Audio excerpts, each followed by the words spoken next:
All right, we'll do a real quick video here on groomers and drags. So I've given a lot of advice on the group about groomers and drags. And I say I like this and I don't like that. And I said some things about this groomer at one point.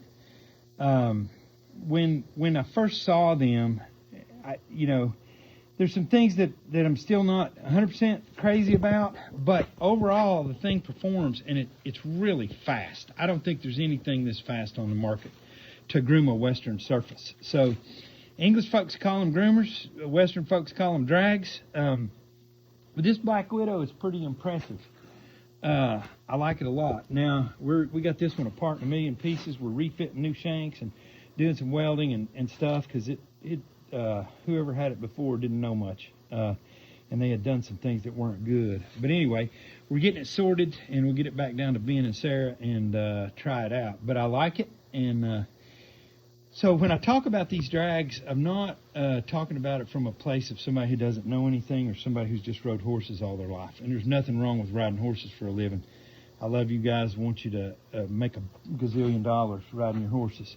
But I come from a place of, you see this shop, there's lathes, there's bandsaws, there's milling machines, and it's a mess right now. But anyway, we got this down here, and that's kind of where I come from, the angle of machining and welding. I've done that for a lot of years also. My son runs a successful mobile machining and welding business. But anyway, I come at it from that point of view, and then I come at it from, we had 150 Angus cows at one point.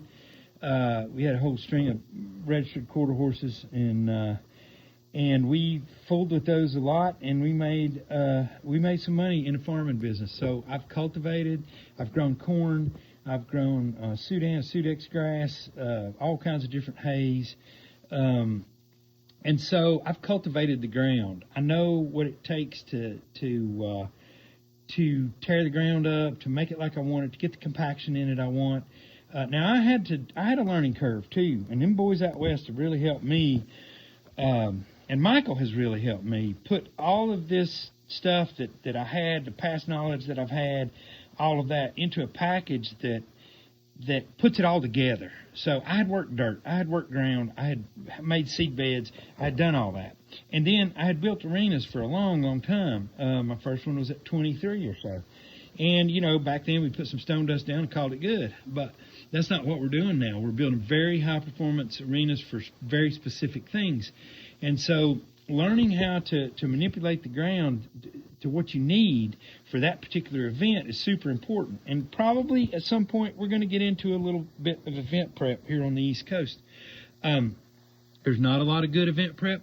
People don't know. They just go out and they run a tractor around. They drive a tractor around an arena, and the same guy's done it for 50 years, and he doesn't know any more than the guy that did it for the 50 years before him.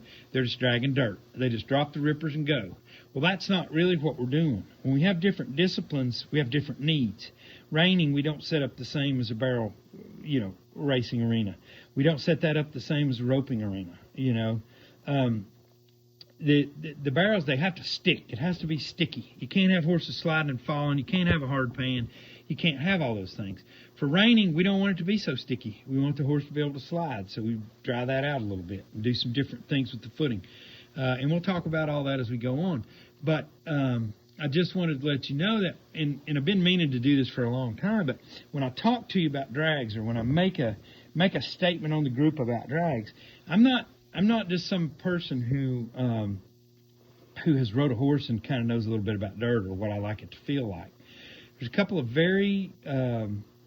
a couple of very good reining horse riders and trainers that have developed a drag. And I looked at it, and they've spent a fortune developing this drag. And I looked at it, and I'm just shaking my head. Like they're actually pulling a thing behind it on chains. They have no idea what they're doing, and they've spent a whole lot of money. And people will go buy it. Don't get me wrong. People will see the name that's attached to it because it's a successful trainer, and they'll go buy that drag. They'll think, well, if he's doing it and he's winning, then he knows what he's doing. And that's so far from the case. People who know dirt know dirt. Randy Spraggins and Clint Watson and those guys out there, Ricky Hibbler has helped me a lot over the last little bit. those guys, they're running around, they're driving around out west, and all they're doing is working ground, and they're seeing everything in the world. And my hat's off to those guys, because they got to save these barrel races the day of or the day before, and that's a monumental task. You know, we're sitting back here, we're designing our rinks, we're putting all the design into the footing. So my job's easy. When Michael gets done, my job's super easy, because we've already got a good footing. We've already got good equipment to work it with. So, but those guys, man, I don't know how they do it sometimes with to get those things done like they do and keep horses from falling and stuff. So my hat goes off to them. I think a lot of them, and they've been super helpful to me. But anyway, when it comes to drags, I'm not just guessing. We've worked on this stuff. We've machined on this stuff. We've made stuff. So anyway, and the compressor just came on. I apologize. But anyway, I just wanted you guys to know that we come at it from a totally different vantage point as some trainer who I saw an ad the other day with an Olympian saying how good this drag was. And an Olympian might know what footing should feel like on the horse. They do. They've rode enough, they've been enough, they've won enough. They do know what it's like. But how to get it there and what a drag should be and what it should be doing and all the intricate parts of that and all the toolbars, I'm sorry, but they don't have a clue. They don't know what they're talking about. So anyway, my 2 cents on drags and groomers. We're coming out with one that's going to be stellar. We've got 3/4 of the design process done. We're going to have a test model built. It's going to be very good because we're going to be able to we're going to have an English and a Western model. So and it's going to be more cost effective than something, you know, this size, and you know, for the smaller trainers and people with home arenas and stuff. So anyway, that's where we're at. That's what we're doing. Hope y'all learned something from this. If you got any questions, leave them in the comments.